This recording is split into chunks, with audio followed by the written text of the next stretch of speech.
How is it? 2, 3. Backhand. Okay.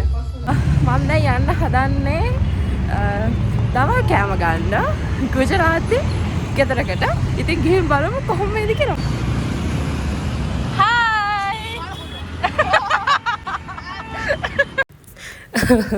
ඒ පොඩ්ඩ දෙන්න අපේ ඉන්ස්ටිටියුට් එකට ඉගෙන ගන්න යන දෙන්නෙක්. දැන් ඔය දවල්ට පටන් ගන්න ක්ලාස් එකට එදෙන යන ගමන් අපි ඉතින් පොඩි කෝච් එකක් කරා. ඉතින් මට පොඩි ආරාධනාවක් ආව දවල් කෑමකට ගුජරාති ගෙදරකට. ඉතින් ඒ ගෙදර ඔය යන්න ට්වින්කල්. එයා අපේ ස්කූල් එකේ අපේ ඉන්ස්ටිටියුට් එකේ උගන්වන ටීචර් කෙනෙක්. එයාට මැත්ස් උගන්වන්නේ. ලස්සනයි නම නේද? ඒ වගේම එයාට ලස්සනයි. ඉතින් එයා කිව්වා මම ලන්ච් එකට යන ගෙදරට ඉස්සරහා තමයි එයාලා ගෙදර තියෙන්නේ. ඉතින් එයාලා ගෙදරට පොඩ්ඩක් ඇවිල්ලා යන්න කියලා. මේ ඉන්නේ යාගේ අම්මා හරිම හොඳයි, හරිම ආදරණීයයි. ඒගොල්ලන් හරිම ආදරෙන් සැලකුවා. ඉතින් හරිම ලස්සන චූටි පවුලක්. හායි. හෙලෝ.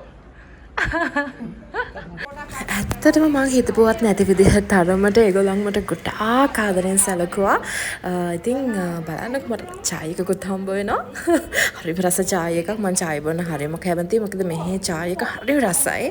ඒත් එක්කම කන්න දෙකුත් හම්බ වෙනවා. ඒක ඉස්සරහට පෙන්නන්නම්. මේ වට වෙලා හැමෝම ඉන්නවා. මට ඉතින් කතා කරන්න තේරෙන්නේ නැති වුණාට ට්වින්කල් ට්‍රාන්ස්ලේට් ඇප් එක යූස් කරගෙන කොහොම හරි අපි ඉතින් අපිට ඕනි දේවල් ෂෙයා කරගන්නවා. ඉතින් අර කෑම මං කියපු හරි රසයි. මන් දන්නේ නැහැ මට නම් මතක නැහැ. කජෝලින් හදනවා කිව්වේ කෑම. ඔන්න දැන් යන්න පොඩි විශේෂ දෙයකට. මේ ට්වින්කල්ගේ අයියගේ වෙඩින් එක. ඉතින් ට්වින්කල්ගේ නෑන හරිම ටෝකටිව්. හරි ලස්සනයි. මාර ලස්සනයි. ඔය ඉතින් එයාගේ වෙඩින් එකේ වීඩියෝ එක දාලා පෙන්නවා. ඔන්න දැන් යනවා ලන්ච් එක ගන්න ගෙදරට. මේ තමයි ඒ ගෙදර. අම්බෝ පඩිපෙළ හෙන කෙලින් තියෙන පඩිපෙළක් මම නගින්නද මහතයි ඉතින් තවත් අමාරුයි ඒ නිසා. කොහොම හරි ඉතින් මං ආවා. ඉතින් මේ ඉන්නේ චූටි බට්ටු ටික. මේක තමයි ඒගොල්ලන්ගේ චූටි ෆැමිලි එක. ට්වින්කලුත් ආවා මගේ තනියම. ට්වින්කල්ගේ නංගිත් ඉන්නවා. මේ කෑම ඒකේ නම තමයි සේතු ඔහොම කෑමක්. පැණි රසයි. ඒක ඩෙසර්ට් එකකුත් නෙමෙයි. ඒක ඒගොල්ලෝ මං ගියපු වෙලාවෙම දුන්නේ. බලන්න කිව්වේ මං දැන් කනවා ඔක. ඒක රසයි අතර මම ඒක ඉවර වෙනකම්ම කෑවා. කන්න තිබුණේ මම පෙන්නන්නම් ක්ලෝස් අප් එකක් මම හිතන්නේ මම පෙන්නනවා. රොටි තියෙනවා, චිකන් කරේ එකක් තියෙනවා, තව පපඩම් වගේ එකක් තියෙනවා, කිරි තියෙනවා. ඉතින් ඔහොම තමයි මගේ චූටි ලන්ච් එක. වව්! ඇත්තටම ට්වින්කල් මට ගොඩාක් උදව් කරා. මොකද මට ගුජරාති බැරි නිසා මට මෙලෝ දෙයක් තේරෙන්නේ නැහැ. ඒත් එක මම චූටි ලන්ච් එක කියලා කිව්වේ. එක කෑම චුට්ටයි උනාට ඒක තමයි මම මීන් කරේ. හැබැයි එතන ආදරේ සෑහෙන්න තියෙනවා. හිතන්න මට ඉන්වයිට් කරපු එකම කොච්චර දෙයක්ද කියලා. මේ දෙන්නේ. අද මං කලින් කියපු කෑම ටික. ඉතින් ඔන්න ඔහොම ටිකක් කතා බහ කරලා එනවා මෙන්න මේ ලස්සන වැඩේට. මේ තමයි ට්වින්කල්ගේ නෑලා. ඇත්තට මෙයා හරි ලස්සනයි. හරි හොඳයි. ටෝකටිව් හැම එකක් එක්කම හරි ආදරේ හිතන චරිතයක්.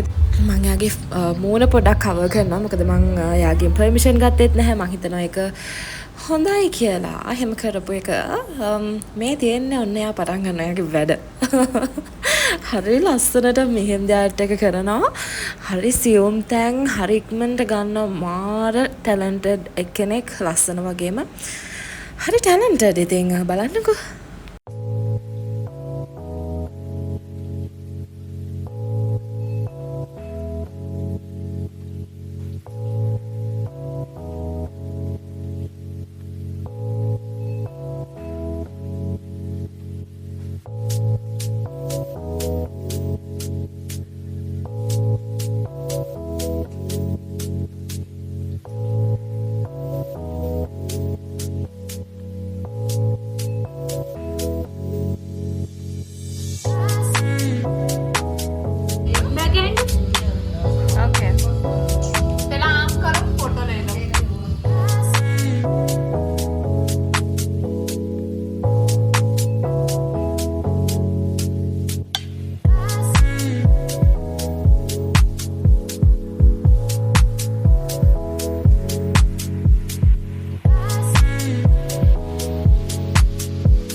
මේක මගේ පළවෙනි එක්ස්පීරියන්ස් එක මෙහෙන්දි කරගන්න. ඉතින් බලන්නකො ඔන්න දැන් කියන්න යන දේ.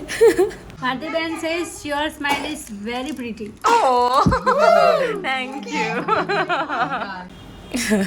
ඉතින් යාගේ ට්වින්කල්ගේ නෑනට ඉංග්ලිෂ් පුළුවන් සාමාන්‍යයෙන් කතා කරගන්න. ඒ නිසා යාගේ අම්මා වටපිටාවෑ කියන ඔක්කොම දේවල් යාමට ඉංග්ලිෂ් වලට කන්වර්ට් කරලා කියනවා. බලන්නකො ලස්සන.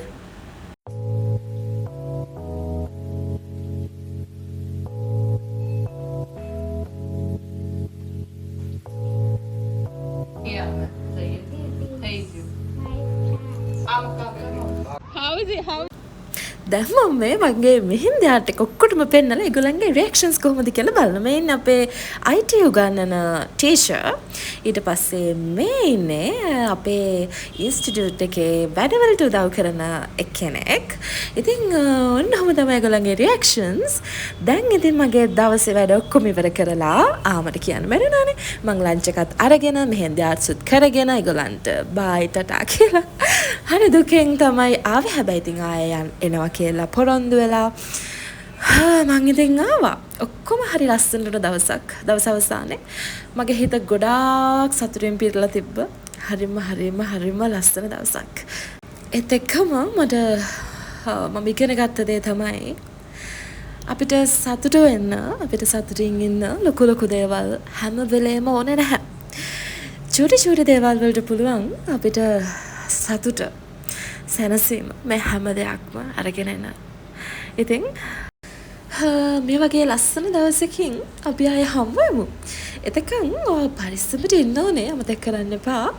මේ ලෝකේ ඔයා තරම් වාසනාවන්ත කෙනෙක් තවත් නැතුව ඇති. ඔයා ළඟ තියෙන පුංචි දේවල් වලින් සතුට වෙන්න පුරුදු වෙන්න. අදට ගිහින් එන්නම්. සුබ දවසක්. Lost in the skies, like a mist, my mind takes flight.